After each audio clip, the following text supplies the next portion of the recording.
The sweet boat ramp, one of the greatest generators of comedy in the boating world. And as many of you know, I spend a ton of time around these. In fact, I spend at least 20 hours a week just going over boat ramp footage, as many of you may know if you've ever watched The Greatest Show on Earth, which is the Miami Boat Ramps channel where we also produce weekly videos. Now, of course, we produce weekly videos here as well, more of the educational type variety is the way I would call it, trying to show boaters what they shouldn't do, possibly around places like the boat ramp. But typically around this time of year, we start to see a major shift in our content. Now, not typically in the type of content we're receiving, but where it comes from. Main reason being, well, it's freaking cold here in the US. In fact, I just talked to one of my camera crews at Boynton Beach, and it's a high of 56 there on Saturday. Now, I really do appreciate when we see this content change because it really is interesting and exciting to me to see how other countries go through the task of getting their boats launched and retrieved. Now, you may think simply it's the same, but it's just not. I mean, every year when this time comes around, I'm reminded of how lucky we are to be in the US and have some of the most amazing boat facilities in the world. And it also makes me really look at the other side of that. I mean, look at all the chaos we catch at the local boat ramps here, even though we've got awesome facilities. Now imagine if we had to do it like our brethren overseas. For example, picture this as the 79th Street boat ramp we film on the Miami Boat Ramps channel. Could you imagine the type of content we would be getting out of a location like this?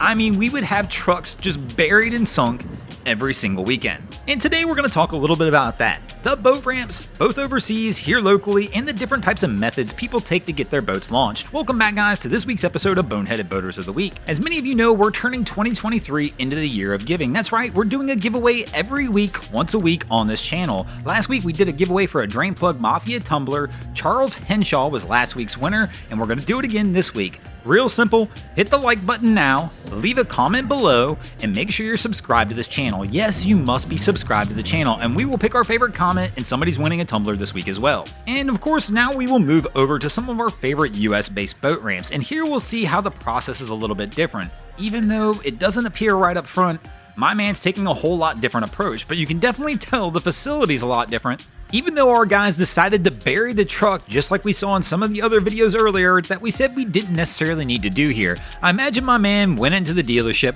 went to pick the new ski up, and asked what the $1,000 additional line item was. The dealer said a trailer. My man said, no, I know a gimmick when I see one. I got a truck. I don't need that. Plus, I've seen enough videos online to see what happens when I get a trailer. I get down to the boat ramp, I back the jet ski in, and the next thing I know, I can't get this thing pulled out. And surely my cost of smoking tires like this is gonna increase my maintenance cost a whole lot more than me just launching the ski like this. Of course, the art of the pullout's a difficult one. If only their fathers had figured it out, the world might be a little different today. But let's be realistic for a moment. If the art of pulling the boat out of the water is a difficult one to master, just imagine how much more difficult it is to master the art of putting the boat in. I mean, most people can figure out how to control the throttle enough to get the boat off the ramp, but having to back a boat down a ramp is a completely different world. And it's typically a skill that's just not automatically a given. It's something that you learn and earn over time. That's right, it takes time, practice, and patience to figure this one out and get it right. So don't let yourself get frustrated. It may take you a few shots, but eventually you'll figure it out. Plus, things could always be worse. I mean, just think about our boys overseas in other countries.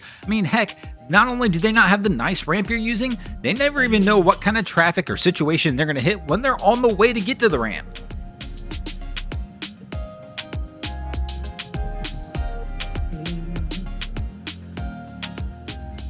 So of course our crew on the bike decides they're not going to hang out to see how this one ends. I don't blame them as well, but at least here in the US, about the worst we're going to hit on the way to the boat ramp is maybe some traffic on the interstate, or if you're really good, maybe you'll hit the prop on the road.